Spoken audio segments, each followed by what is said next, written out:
Hello, everybody. Welcome back to the United Way. This is your 5 talking points for the Manchester United win against Copenhagen. Obviously, this has been recorded the day after the game, the 1-0 win against Copenhagen. What a win. And when I say what a win, I mean, you look at the drama at the end. It was not an easy victory. Manchester United weren't great in the first half. Second half, there was signs of improvement. But Andre Onana, Harry Maguire, I mean, the two players who many people aren't a fan of got us the win. I mean, what's more important to Onana save or the Maguire goal? That's a question from me to you, to me, and I don't know. But what a win. I mean, as you know, Manchester United went and beat Copenhagen by 1-0. The goal from Harry Maguire. Brilliant ball in, brilliant finish. You know, we were singing his head's effing massive song. I mean, you cannot beat a win, Champions League win under the lights at the beautiful Old Trafford, the theatre of dreams, on such a night for the legend himself. So Bobby Charlton, who was definitely looking down on us, I feel he was, and hopefully he can look down on us again on Sunday against Manchester City, because we'll need you, Bobby. We will need you very well. But yeah, I mean, I just want to say, we'll go through stats. We'll go through the 5 talking points. Let us know your thoughts on the game. Let us know your thoughts on the game against Copenhagen. I mean, yeah. But here is the stats, just to run through the stats really quick. Manchester United had 15 shots to Copenhagen 16. We had 5 shots on target. Copenhagen had 4. The possession is in favour of Manchester United just with 50.1% to Copenhagen's 49.9%. Very, very tight.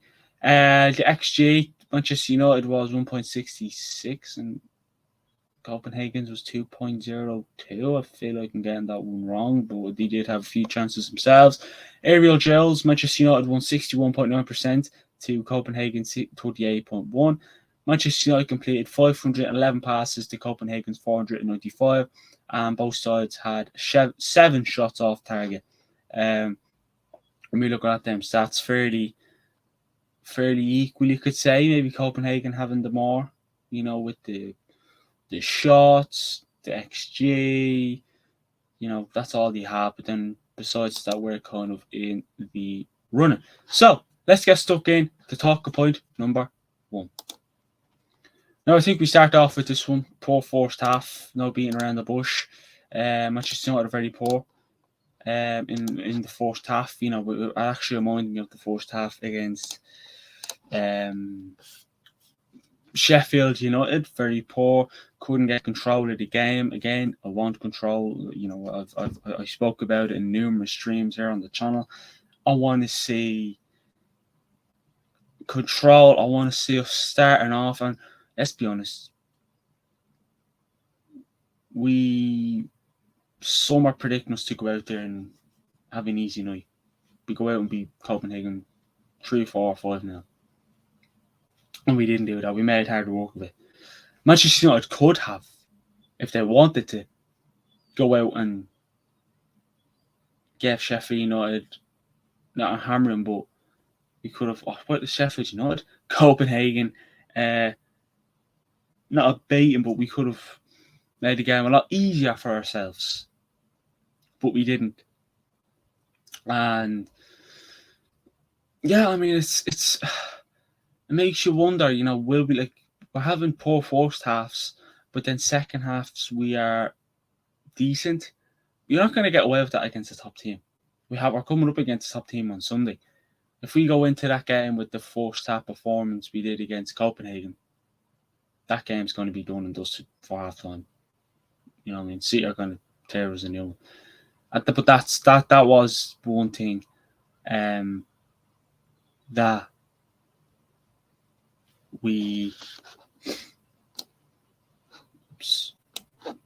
that was poor. We were clumsy. We were all out sloppy defensively, sloppy in the midfield, sloppy in attack.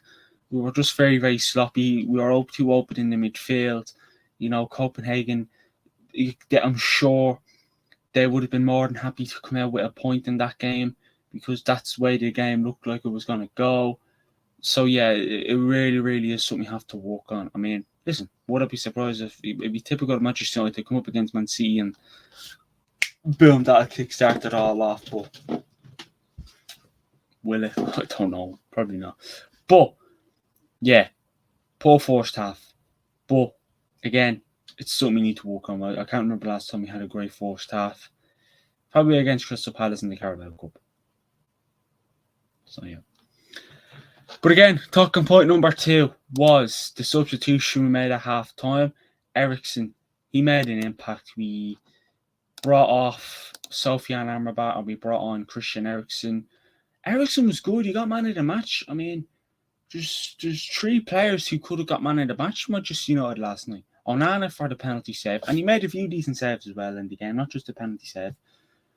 Harry Maguire for getting the basically the winning goal, and Christian Eriksen for bossing in the midfield. Would I play Christian Eriksen against Manchester City?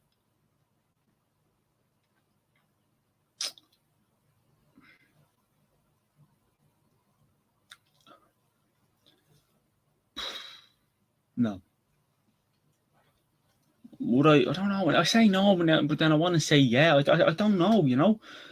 I feel like you might start Casemiro and Eriksen, you know, and I wouldn't mind that. I wouldn't complain, but we need to have a bit of pace back there, and I think having Casemiro and Eriksen would be slow. Again, Sofiane Amrabat, he's not the quickest in the world, but he's quicker than Eriksen. But we'll have a lot more control in the midfield if we need to ping a ball on, which will probably needed a good few times against Man City on the weekend. But that's for the preview.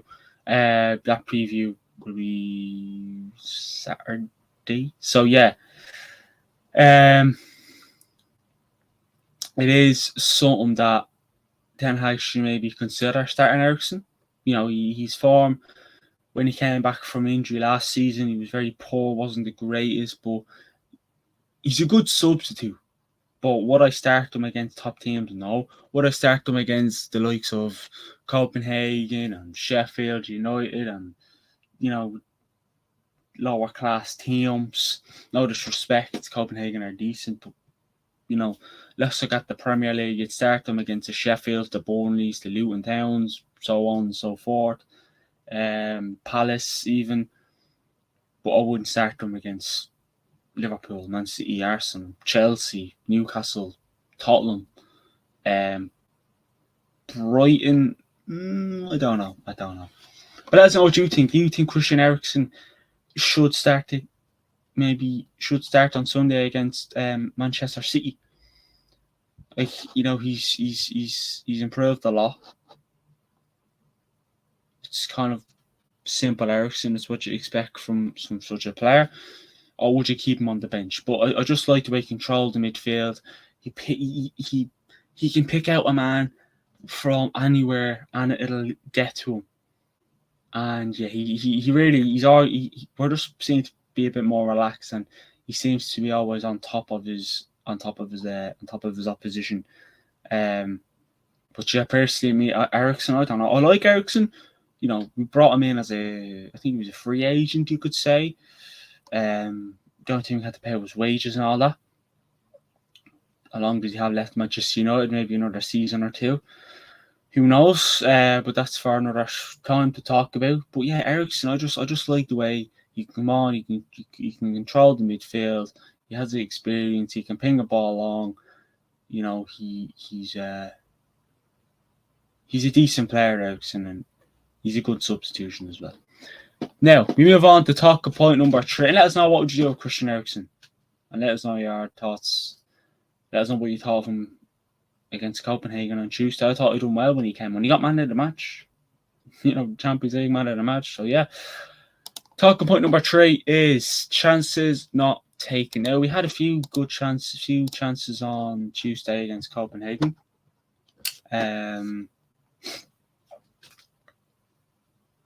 You know, let me think of them. We had a good few chances, you know. I mean, Højlund pressed the goalkeeper. It's not a chance, but it was a good opportunity. We look at the second half. Garnacho had a chance. He had 2 chances. Rasmus Højlund, Christian Eriksen, Scott McTominay when it should have been paying to Rashford. We just aren't clinical enough, or we're not consistent enough, and that's what worries me, because if we're not finishing our chances, there's no way we're gonna. Maybe we should have had a penalty as well, but that's behind us now. That worries me if we're not taking our chances. If we take our chances, there's a chance we can go in and we come to 60th minute.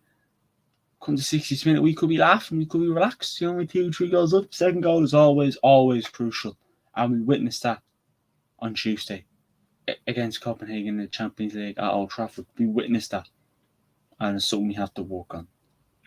And if we don't, this so-called people that's saying we have luck, we won't get it all the time. But yeah, it's just something we need to work on. Like I said, Garnacho had, before, like, Eriksen had a chance. Rasmus, didn't have too many chances, but he had a few chances. A few times that could have been chances. Scott McTominay, Garnacho had 2. Rashford, he should have had 1, but McTominay should have gave it to Rashford instead. We're just not fit, and I'm sure I'm sure we've had more chances than that as well. I just can't remember off the top of my head, but they are a chance that if we took, we could have won the game by more than a goal. But yeah, let us know what you think of talking point number 3. Talking point number 4 is this will be a good ending to the 5 talking point show. The Maguire goal. And I know what you're saying. This is 2 talking point shows in a row. You talked about Maguire getting man of the match, and now talking about Maguire goal. If Rashford got a goal, would you be talking about it? Probably not. But I'm going to admit it. And numerous times on the channel, I've criticised Harry Maguire. And he's, again, I wouldn't play him on Sunday against Man City in the Premier League. I wouldn't, but maybe he'll get maybe he will start, I don't know. But he got in a good position. Again, Maguire, he's never a player that just settles when the referee blows the whistle for kickoff. It takes him about 5, 10, 15 minutes, even 20, to kind of get himself relaxed, get himself in control. He's a bit all over the place, and we've seen that yesterday against Copenhagen. But then when he settles now, he's decent. But he's not outstanding. But the goal he scored was the winning goal. You could see he was happy about it. He's if he just keeps it up and kind of up his game even more, there could be a chance where Ten Hag could have a headache. We had such a good opportunity with Varane being out. Jesus, please never be out Varane. Touch wood. With Luke Shaw out, who can play centre back, and Lisandro Martinez, who was a centre back. You still have Johnny Evans as well, who, he's good enough as a backup. Never thought I'd be saying that Manchester United, but here we have it. He couldn't have asked for a better opportunity to get himself in there and, let the manager get, basically, how do I say this without mumbling words? Basically, get the manager on his side and the players and his friends, family, and the fans, like I said. And you could just see the relief on his face when he got the goal and when we got the win yesterday as well. Is Maguire reviving his career at Manchester United? Or is it just a purple patch? Or do you think maybe this is the start of maybe a decent Maguire we're going to see? You know what I mean? Who knows? He's had a tough time, Manchester United. I'm not going to sit here and say, I told you. I've been criticised of Harry Maguire. I'm not going to make any apologies yet because I'll give it time. You have to give it time. Maybe if you start to a game against a big team and play as well, maybe you can say, all right, okay. Which, yeah, let us know what you thought of Harry Maguire yesterday. He took a well-taken goal as well. Yeah, I think the last time he scored a goal in the Champions League was against Atalanta. When we came back from 2-0 down to beat Atalanta 3-2. I think it was Atalanta now. I could be wrong, but yeah. Now, talking point number 5 was it the moment of the game? Onana penalty save. Was it a penalty? I don't know. McTominay didn't see the man, but if McTominay didn't get to it, would have Elyounoussi put it in the back of the net? Who knows? You just don't know. Doesn't matter anymore because he saved it. But went to the left. It was a brilliant save. But the thing is, like I said about Onana, before at the start of the stream about him and Maguire, they're two players who have been kind of criticised since they've came to Manchester United. Obviously, Maguire being here the longest, but Onana and Maguire, the two players who could boost the confidence for them too, and the squad. It could boost Maguire's confidence up a lot for scoring, Onana's for saving a few decent chances, and the players as well for getting a win. That you can see the hugging at the end, team spirit. That's what we have to do. We have to build that team spirit. We have to build that solidarity, that confidence, that aggression, strength, physicality, everything to get them. Like you look at the Manchester United last season, everything we done, there was high fives, hugs, taps on the back, slaps in the head, kind of like well done. We see it now, but we don't see it all the time. But the Onana save, Old Trafford was bouncing. I was going mental when he saved it. It was literally the last kick of the game. And Onana, what a brilliant save. And he made a few good saves as well during the match. Not just the penalty save, but that's just a save that stands out as well. You look at him. He said it. Even there, he looks so cool. And Maguire's obviously over the moon. But he said it after the match. It's my job. It's my job. There's no, oh my God, it was brilliant. He basically just said, yeah, it's my job. It's basically what I was brought here to do. Save penalties, save goals. That's what I do. But yeah, brilliant from André Onana. It literally got us the 3 points, the crucial 3 points. When Copenhagen got the penalty, I thought, yeah, I'm gonna hear Europa League music if we're lucky. Brilliant save to get us our first win in the Champions League campaign this season. But that has been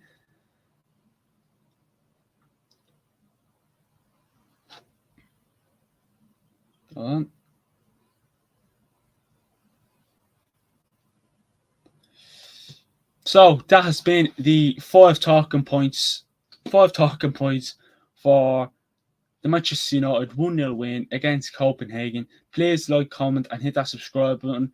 It'd be much appreciated. Follow our socials, links in the description. Your support means the world. The channel's going through a bit of a slippery slope at the moment, but we'll rise above, just like Manchester United will. But thanks everybody for watching, and speak to you on the next one. Have a good